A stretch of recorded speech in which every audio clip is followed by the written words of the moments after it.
Assalamualaikum warahmatullahi wabarakatuh. Bismillahirrahmanirrahim. Innal hamdalillah nahmaduhu wa nasta'inuhu wa nastaghfiruh wa na'udzu billahi min sururi anfusina wa min sayyiati a'malina. Man yahdihillahu fala mudhillalah wa man yudlil fala hadiyalah. Asyhadu an la ilaha illallah wa asyhadu anna Muhammadan abduhu wa rasuluh. Rabbi shrah li sadri wa yassir li amri wahlul 'uqdatam min lisani yafqahu qawli. Allahumma shalli ala Muhammad wa ala alihi wa sahbihi ajma'in. Amma ba'du.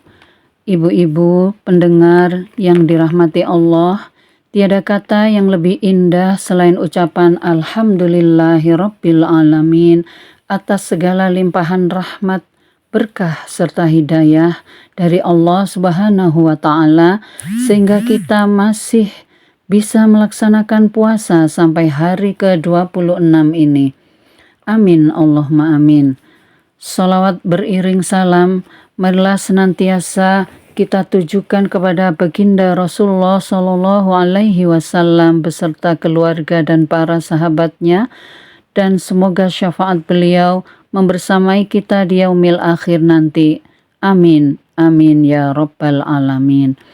Ibu-ibu yang dirahmati Allah, amanah yang akan kami sampaikan hari ini adalah tayamum untuk sekali sholat atau lebih.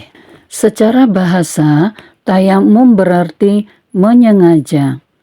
Secara istilah, fikih mendefinisikan dengan menyampaikan tanah ke muka dan dua tangan sebagai ganti dari wudhu dan mandi dengan syarat-syarat tertentu.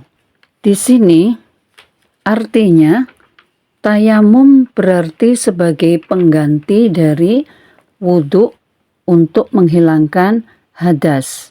Jadi fungsi dari tayamum adalah menghilangkan hadas sama dengan seperti berwudu. An Abi Hurairah radhiyallahu anhu qala Rasulullah sallallahu alaihi wasallam, as-sa'idu wudu'ul muslim. Tanah itu, debu itu merupakan alat wuduknya orang muslim. Jadi, air dan debu atau tanah adalah sarana atau media untuk berwudu. Wa illam yajidil ma'a asyra sinin.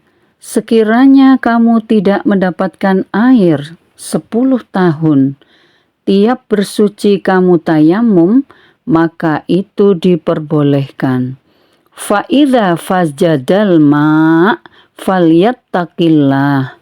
Tapi kalau kamu mendapatkan air memungkinkan untuk berwudu, maka bertakwalah kamu kepada Allah. Wal yumissahu basyaratahu. Dan basuhlah anggota wudu itu dengan air yang kamu temukan.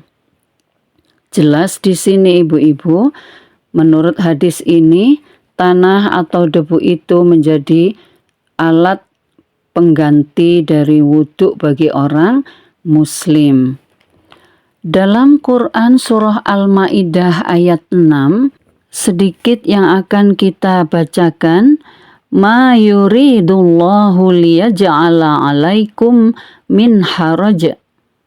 Allah tidak ingin menjadikan bagimu sedikit pun kesulitan, tetapi Dia hendak membersihkan kamu. Alhamdulillah.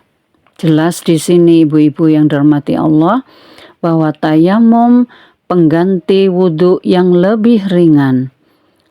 Debu atau tanah yang menempel di tempat tidur, dinding kamar kita, di kereta api ketika kita perjalanan, pesawat, atau di bantal misalnya, itu adalah debu yang bisa untuk mensucikan bagi kita saat bertayamum, terutama ketika orang-orang sedang sakit dan tidak bisa beranjak dari tempat tidurnya.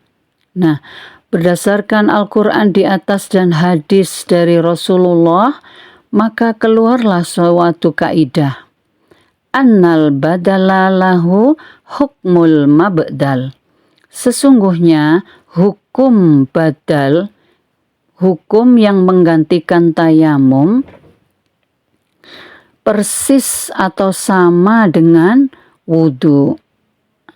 Itu adalah dalil-dalil yang menunjukkan bahwa tayamum bisa menggantikan wudhu.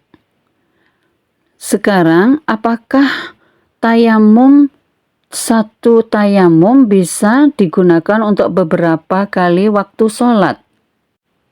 Ibu-ibu yang dirahmati Allah, hadis yang menyatakan bahwa setiap melakukan sholat bagi orang yang tidak mendapatkan air harus melakukan tayamum, atau dengan kata lain bahwa tayamum hanya berlaku untuk satu kali sholat, tidak didapati. Artinya di sini untuk tayamum bisa dilakukan untuk beberapa kali waktu sholat selama kita masih bisa menjaga tidak berhadas. Di kalangan ulama terdapat perbedaan pendapat mengenai hal ini. Imam Malik menurut pendapat yang masyhur tidak membolehkan tayamum untuk melakukan 2 kali sholat fardu. Demikian juga pendapat Asy-Syafi'i. Pendapat Ibnu Qudamah dari ulama Hambali tidak membolehkan satu tayamum untuk 2 sholat fardu yang lain waktu. Dan boleh untuk melakukan 2 sholat fardu dalam satu waktu seperti misalnya waktu melakukan sholat jama'. Itu. Berdasarkan hadis riwayat Ahmad dari Amr bin Shu'aib, riwayat yang dipandang sahih, dapat kita pahami bahwa melakukan tayamum untuk setiap kali akan melakukan sholat berdasarkan hadis, riwayat yang dipandang sahih dapat kita pahami bahwa melakukan tayamum untuk setiap akan melakukan sholat lebih sesuai dengan dhahir lafal hadis di bawah ini, yang artinya Rasulullah Shallallahu Alaihi Wasallam bersabda, telah dijadikan bumi untukku tempat bersujud dan alat bersuci, di mana saja sholat mendapatkanku tiba waktu sholat, atau menyapu dengan debu atau tayamum dan melakukan sholat. Hadis riwayat Ahmad dari Amr bin Shu'aib dari ayahnya dan neneknya. Hadis ini menunjukkan kesucian tanah untuk melakukan sholat yang dalam mendapatkan tiba waktu sholat dengan tayamum jika ketiadaan air. Demikian ibu-ibu yang dirahmati Allah, dari kami apa yang kita sampaikan tentang tayamum mudah-mudahan bermanfaat. Nasrum minallah wa fathun qarib wa basyiril mu'minin. Wassalamualaikum warahmatullahi wabarakatuh.